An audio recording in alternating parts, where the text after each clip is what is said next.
Hello, salam sejahtera Malaysia. Selamat datang ke channel Fels Lifestyle. Teman-teman yang saya amat hormati, antara pertanyaan dan persoalan paling utama pada hari ini bagi rakyat Sabah adalah berkaitan dengan keputusan terkini skandal rasuah di Sabah. Itu adalah pertanyaan dan persoalan paling utama. Saya rasa itu adalah pertanyaan dan persoalan paling utama bagi rakyat Sabah berkaitan dengan skandal rasuah di Sabah. Persoalan seterusnya pula, bagaimana dengan jawatan ataupun beberapa nama wakil rakyat, termasuk Ketua Menteri Sabah, termasuk Menteri dalam Kabinet Kerajaan Negeri Sabah, dan termasuk juga adun-adun yang telah disebut di dalam isu ini. Nah, persoalannya adalah kalaulah mereka terlibat dengan isu rasuah ini, mereka layak dipecat dan mereka layak digantikan. Nah, kalau mereka terlibat dan memang benar-benar didapati bersalah, itu pada pandangan saya. Sebab rakyat Sabah, saya menyatakan suara rakyat Sabah melalui channel ini, mereka tidak suka pemimpin yang rasuah. Jadi saya pun juga pemimpin yang rasuah, sakau, memang rakyat Sabah tolak. Saudara-saudara, bercakap tentang undian. Adakah Jares kepemimpinan Ketua Menteri Sabah akan mampu bertahan bagi pilihan raya negeri tahun ini? Itulah pertanyaan dan persoalan paling utama. Baru-baru ini BN ataupun UMNO Sabah sudah membuat UMNO Sabah dan juga warisan. Dikatakan dalam satu artikel akan kompromi 50 kursi DUN di Sabah. Jadi pertanyaannya, adakah benar-benar mereka akan berkompromi 50 kursi? Adakah dengan strategi ini? Nah, tidak pastilah berita ini sahih atau tidak, tapi saya ada lihat di Facebook. Kalau benarlah UMNO Sabah dan juga JRS, warisan akan membuat kompromi dan melakukan tindakan ini. Mungkinkah ini akan menumbangkan Haji Jinor? Mungkinkah ini akan menumbangkan JRS, Kerajaan Negeri Sabah? Nah, saudara-saudara yang saya hormati, Bapak, kalau ini akan menumbangkan HJJ, menumbangkan Ketua Menteri Sabah, akhirnya dengan ini mungkin Syafi Abdal ataupun Bung Mokhtar boleh menjadi Ketua Menteri Sabah dan salah satu menjadi timbalan Ketua Menteri Sabah. Mungkin kita dapat lihat di dalam ruangan komen melalui channel ini, dan mungkin di mana-mana media sosial melalui channel pemerhati politik yang lain, mungkin berbeza-beza pandangan siapa yang akan menjadi Ketua Menteri Sabah yang baru. Tapi di dalam channel saya ada yang berkata mereka setuju jika Syafi Abdal yang menjadi Ketua Menteri Sabah yang baru. Nah, dengan ini, kalau Syafi Abdal menjadi Ketua Menteri Sabah yang baru, kalau bergabung dengan UMNO Sabah, adakah Bung Mokhtar akan menjadi timbalan Ketua Menteri Sabah yang baru, ataupun sebaliknya Bung Mokhtar yang menjadi Ketua Menteri Sabah? Apapun kita nantikan saja pada pilihan negeri. Kita berdoa supaya negeri Sabah aman damai dan tidak ada apa-apa yang buruk berlaku. Dan semoga kalau ada berkaitan isu skandal rasuah di Sabah itu, siapapun yang bersalah, berikanlah tindakan yang setimpal, tindakan yang tepat. Sekian saja daripada Vietnam, Saigon City. Hello, salam sejahtera Malaysia. Selamat datang ke channel Fels Lifestyle. Bapak-bapak yang saya amat hormati, sekarang saya berada di Vietnam, Saigon City ataupun Ho Chi Minh City. Okay, so the vibes is very cool, relax.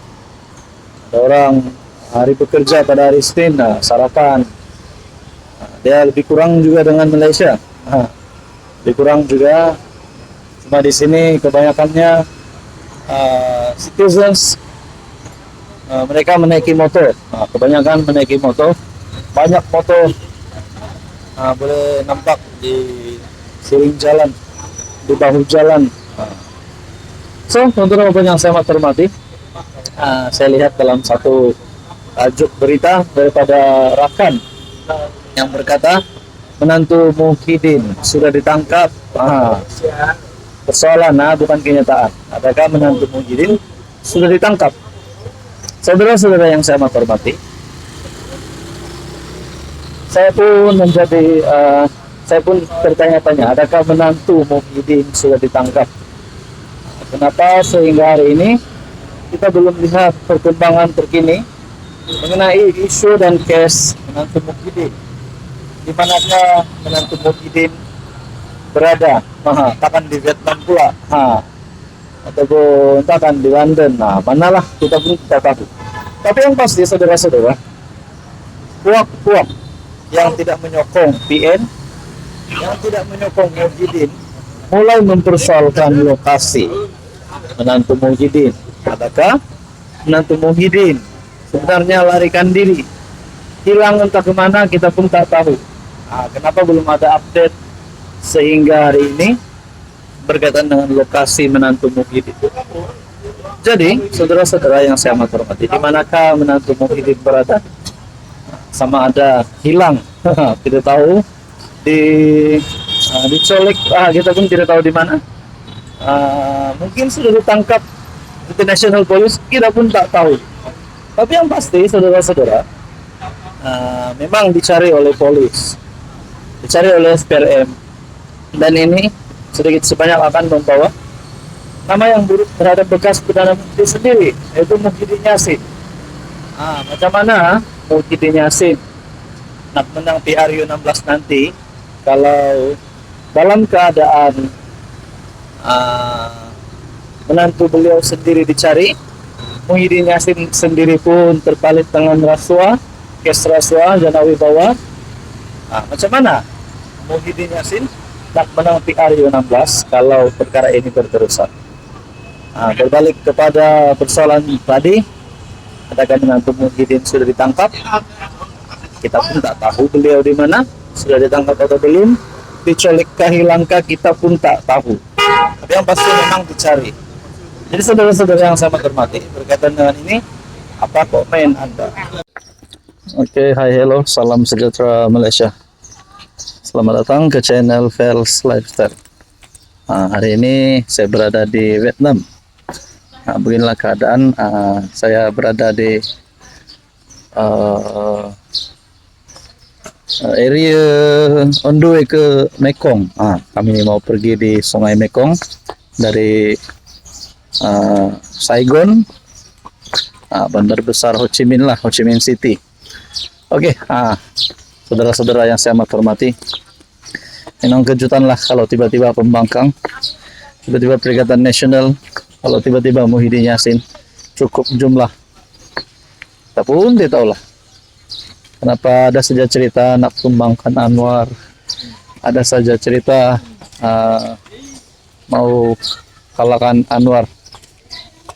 Siapa agaknya gabungan baru, ataupun mungkin ada gabungan politik baru yang akan tumbangkan Anwar. Mungkinkah Mahathir, mungkinkah Muhyiddin, Najib Razak, kita pun tidak tahu lah. Kalau lah ada gabungan baru itu. Tapi sebenarnya kenapa nak tumbangkan Anwar di saat ekonomi semakin stabil, di saat politik semakin stabil di Malaysia? Jadi bagi saya tak perlulah, tunggulah PRU 16 nanti. Kalau nak tumbangkan Anwar, itu silakan. Tapi kalau selagi Anwar kita dapat lihat masih relevan untuk memimpin negara, janganlah kita bawa pembawaan yang buruk untuk menumbangkan Anwar. Saudara-saudara yang saya hormati, topi jatuh. Oke, alright, kami masih berada di Vietnam, outing selama hari 3 malam. This is our second day at Vietnam. Nah, saya punya bos besar belakang. Ini saya punya nenek. Oke, alright. So, begitulah. Kita pun tidak tahu lah bila Perikatan Nasional cukup jumlah kan. Yang penting Anwar Ibrahim tetap menang. Sebagai PM hari ini masih lagi relevan bagi saya. Kalau cakap PN pembangkang cukup jumlah, mungkin itu hanyalah kabar angin, cerita dongeng ataupun mimpi di siang hari. Jadi saudara-saudara, kalau ada gabungan baru nanti akan tumbangkan Anwar Ibrahim. Agaknya siapa gabungan baru itu? Siapakah yang mungkin akan menjadi pengganti kepada Anwar Ibrahim, Perdana Menteri ke-11? Nah, adakah selepas mungkin ada yang tidak menyokong kenyataan-kenyataan Anwar di Dewan? Adakah mungkin ada bekas Perdana Menteri, masuk Ismail Sabri, Muhyiddin, Mahathir, Najib Razak, mungkin akan membuat parti baru, gabungan baru untuk tumbangkan Anwar pada PRY 16 nanti. Jadi agak-agak siapalah yang akan jadi PM nanti. Kita tunggulah cerita seterusnya. Yang penting setakat ini mereka tidak harapan untuk tumbangkan Anwar. Oke guys, thank you so much.